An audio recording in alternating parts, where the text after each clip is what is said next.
Thank you for watching this video. Hooray! I hope you will enjoy this dessert. You can find the full list of ingredients below, but let me quickly tell you how to make it while you watch. It's very easy and fast. Take fresh pumpkin. Remove the seeds, slice it into thin pieces, and place them on a baking tray. Sprinkle a little sugar on top, or drizzle some honey. Put it in the oven for 20 to 25 minutes at 200 degrees.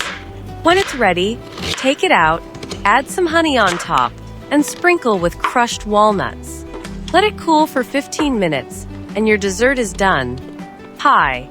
Tasty, healthy, and super simple. Did you know about this dessert before? Write in the comments. Writing hand. Sorry if I made any small mistakes in translation. Wish you a great day and a wonderful mood. Sun face.